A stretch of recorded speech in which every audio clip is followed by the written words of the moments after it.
Let's talk about vendor financing, because that has been something that has raised a lot of questions on Wall Street since you cut this deal with OpenAI. Yesterday, Bloomberg is reporting that you have a $2 billion in financing that you're going to be involved with x.ai to help them with these same stories.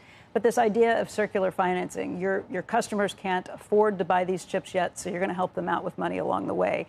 That leads some people to think back to what happened with companies during the big buildup like a Lucent or a Nortel in the early days. Is this different, and if so, how? Well, first of all, x.ai, I'm super excited about the financing opportunity that they're doing. You know, the only regret I have about x.ai, we're an investor already. The only regret I have is I didn't give him more money. You know, almost everything that Elon's part of, you really want to be part of as well. And he gave us the opportunity to invest in x.ai. I'm just delighted by that.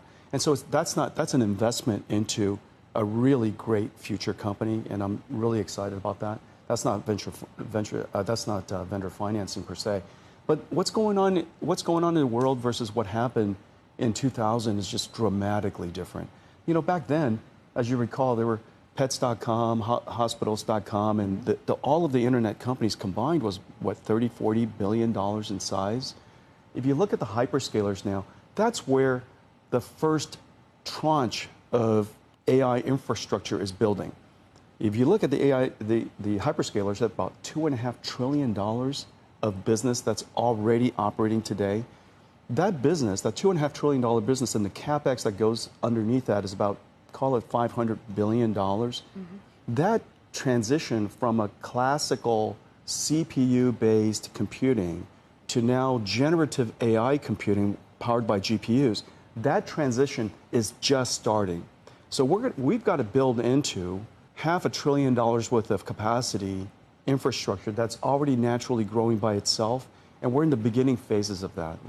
If you just look at NVIDIA's AI infrastructure business, you know, call it a couple of $100 billion so far, we're a couple of $100 billion into a multi-trillion-dollar build-out. So that's number one. The second part of it that's really unique is that we have a new generation of AI companies.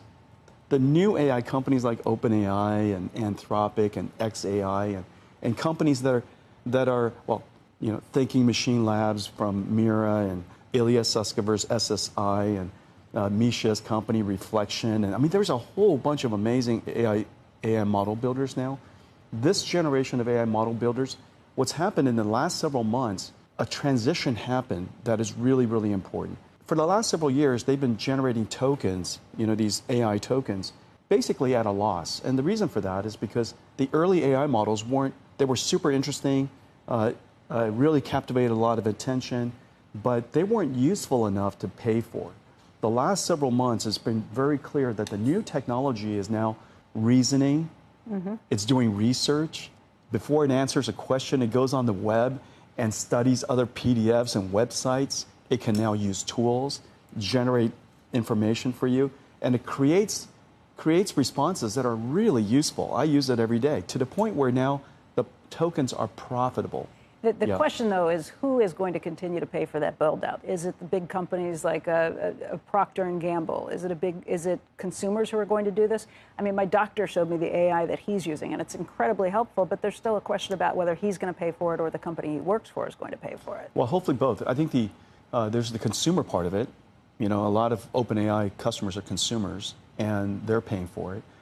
But the thing that's really cool is that the enterprise AI build-out that's happening now, my favorite enterprise AI service is Cursor.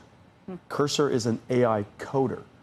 And every one of our engineers, 100%, is now assisted by AI coders. And our productivity has gone up incredibly.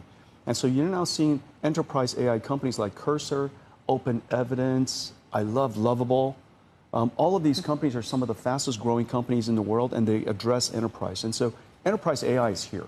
I wonder how you think about, Jensen, the ultimate destination where all this is actually building toward. I don't know, there was a post from David Connie, who's a Sequoia partner, this week saying, look, AGI is the only thing that can justify the volumes of capital spending right now, artificial general intelligence. At the same time, many of the model builders and experts are pushing out the date where that maybe is going to be achievable.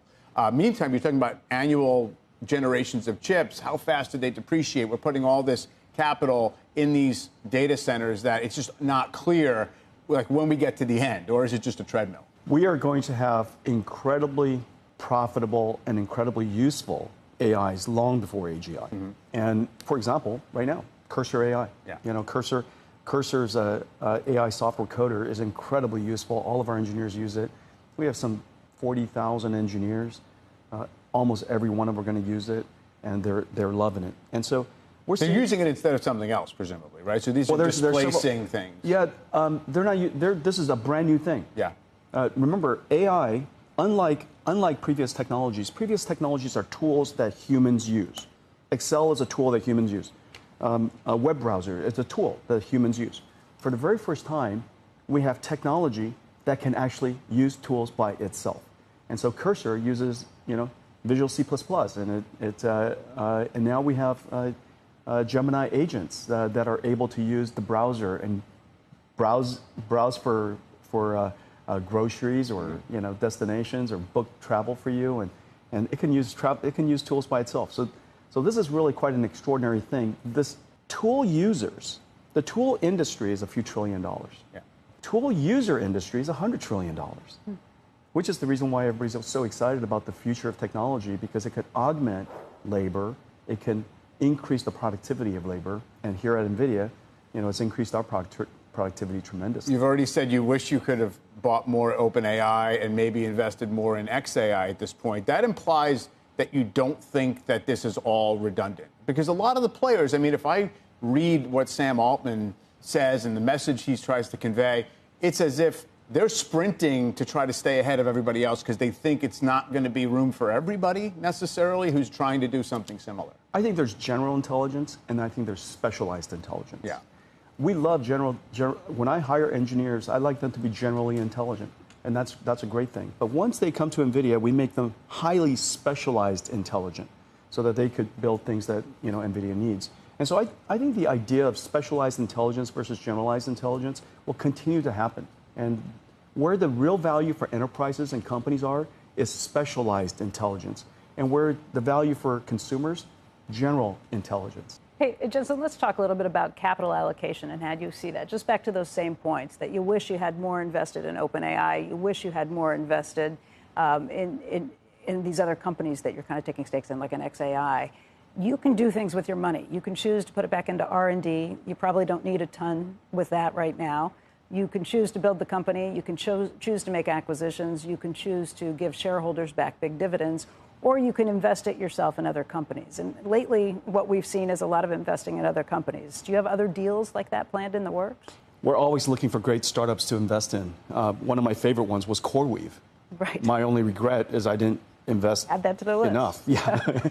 And so in all of these investments that we've made recently, we've made some really terrific investments, and largely my only regret is that we didn't invest more. Because these are really special companies, and they're part of our ecosystem, building out the AI infrastructure for the world. And AI is several things. AI is energy, AI is chips, the models, and the applications. And so you could see NVIDIA, and you could look at me working across that entire stack of ecosystems around the world. And we need more energy, we need more chips, we need better models and more models, and we need a lot more applications.